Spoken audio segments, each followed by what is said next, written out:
Thank Here, you. darling, is an empty cup because I know you bring your own Grazie. beverage. Yeah.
Good evening. Welcome to the 2023 municipal election coverage on NHTV. It's so nice to be working with you again, Ken. I'm Bernadette Welsh here for NHTV. And joining us as expert commentators, and they certainly are experts, we have Steve Miller and Steve Fontana. Would you each give us sort of a mini bio of your expertise, where it comes from, and what you're doing now? So, thank you. I'll be happy to. I am very active in the community. I sit on 3 commissions in town. Affordable Housing Committee, I sit on the Inland Wetlands Committee, and I sit on the Blight Board of Appeals. I'm also a local realtor. I've been in the business over 43 years. I'm very active, not only just selling property, but in the industry of real estate. I'll be the president of the Connecticut Association of Realtors in 2025. Very good. So I'm very active in the community. Great. Steve? Ken, Bernadette, pleased to be with both of you. Many people who are watching know me from a variety of places. I served as state representative for North Haven for 14 years. I was also on the Conservation Commission, the Board of Finance, and then the Board of Selectmen. I'm currently on the Economic Development Commission, and I'm president of the North Haven Trail Association. And just for sort of personal information, what do you do in your spare time? Spare time. What's that? No, when you love what you do, it's great. So I don't, spare time is spending time with friends who in most cases were people I've worked with over time. So it's good. I have 2 daughters and have a wonderful grandson. Love to spend time with him. Good.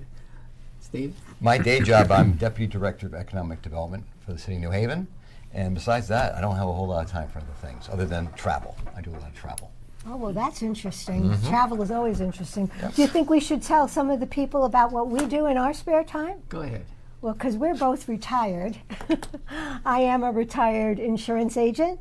And thanks to NHTV, I have a show called Community Works, in which I interview nonprofits so that they can get their message out to the local community. And I have the pleasure of having worked with you on the Memorial Day Parade. And now we seem to get along pretty well, don't we, Ken? Yes, as a TV husband and wife. That's what, I mean, we work together. Well, I'll leave it right there. Yeah, let's But, leave it right there.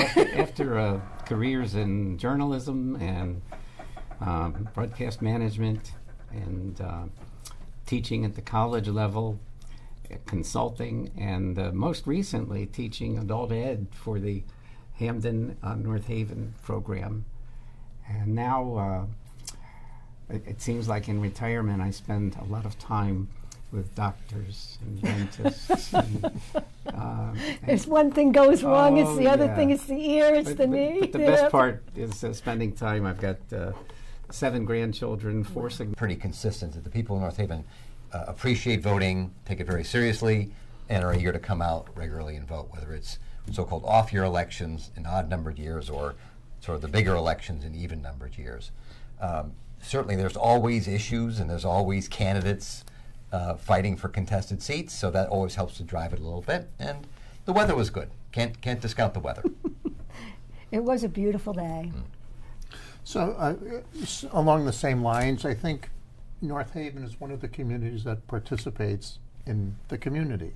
And I think voting is a big piece of that, so you get to choose the people you want to see run the town. I think people like living in North Haven so very much, and they appreciate the services that we receive for our tax dollars, that they don't want that to go away. So voting is their way of saying either yes, I like what's going on, or maybe we'd like a change. And so far, everybody's saying yes, we'd like it to keep on going. Now, I don't know how much drama there's going to be as the evening progresses, but No drama. a couple of interesting situations. The Board of Education, how does that stack up? Well, the Republicans have a 6-3 advantage on the Board of Education. The Democrats have the 3 minority seats. And this year, unlike some past years, we had a primary on the Democratic side back in August. It drives the existence for thousands of our fellow citizens in North Haven and matters to their kids, dramatically. And I think people want to make sure they're getting their money's worth when it comes to spending money on education. So it's always going to be an important issue. I think Mike Frieda is a fantastic leader, and that's what drives our slate. And he's put together a very good team of individuals to be on the boards and commissions. So I think it's ultimately the leadership of our town is what is driving. It's a very civilized political situation, unlike what's going on nationally and perhaps other places. And it's been that way really for quite a while. People like, from my perspective as a former journalist, this is not a quiet town by any means, but it is a civil place to be. I don't think the kind of behavior that name-calling type places would be tolerated here.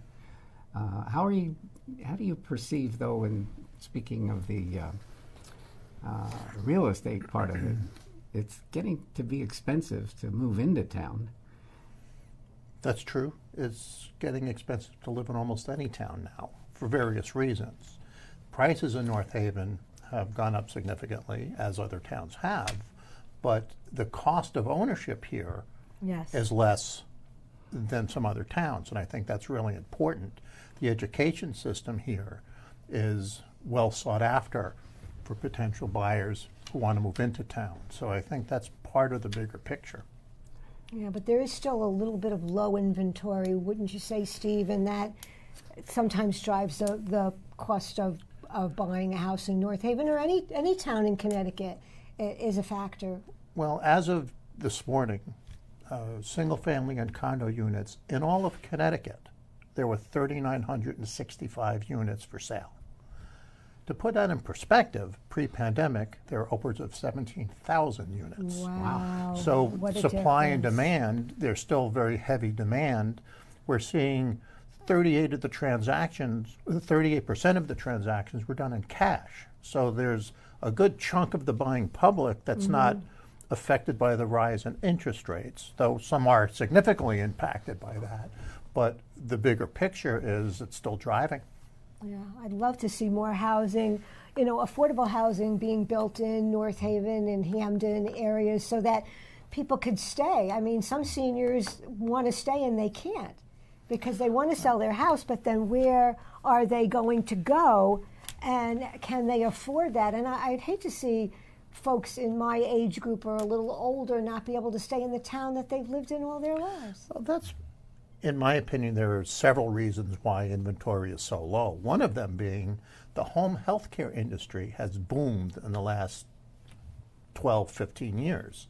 So people are aging in place much longer. So back in, call it 15 years ago, you would, if you had somebody bedridden, you'd have to put them in a facility, in which case you'd sell the property to support it. Now it's flipped around. They're aging in place longer, maybe another 5 or 10 years, and bringing care to them. So most people would prefer to stay where they are if they had the chance to do that. Now they do. So those properties aren't coming to the market anytime soon. That makes sense. That certainly makes sense. And it makes the inventory in North Haven even slimmer. But Right. because it's a great place to live and to raise your kids and to be a senior. At least that's the way I feel. It would seem to make it tougher for the party that's out of office to get in office. That's for sure. Like what is there to really be Yes. concerned with in a threatening way? What do people worry about? Well, I mean, I think to Steve's point, actually, it's interesting you were talking about inventory. I mean, I think one of the things that's typified North Haven over the last 20, 30 years is that if there's a property on which you could build a home, it's been built. So I wouldn't say necessarily, I'll defer to Steve on this, but I think North Haven is almost pretty much built out. It's Yeah. very hard to find places to put homes, which will limit the supply. So that will help, that will be a challenge. You know, I think honestly it's kind of interesting. When you think about historically speaking, if you were to go back 30 years, you would say, just for instance, Ken, just because you were mentioning earlier, Hamden's a Democratic town and North Haven's a Republican town, right? So here we are 30 years later, and pretty much the same still applies. So there's sort of enduring trends or philosophies or patterns to people's behaviors that don't change very much one way or the other, is what I would say. That politicians come and go, government officials come and go, but the ethos that drives each town sort of endures. So, you know, things don't change a whole lot. In other words, if you were to look at the last 30 years, you'd say which towns used to be Republican but now they're Democratic, or Democratic but now they're Republican. There aren't a whole lot of them. There are very few towns that sort of go back and forth between one party or the other. So a lot of towns, I think, feel comfortable with the leadership that they have, to put it that way. I remember, and I can't say if it was 30 years ago or 40 years ago, Hamden had a chance to have a mall, and they didn't want it. And North Haven seems to have benefited tremendously from so many businesses that chose to come here and not only make a go of it, but make a very successful go of it. You know, occasionally it seems when there is a storefront or something open, it eventually gets someone in it. And also the Quinnipiacs. Higher ed institution, law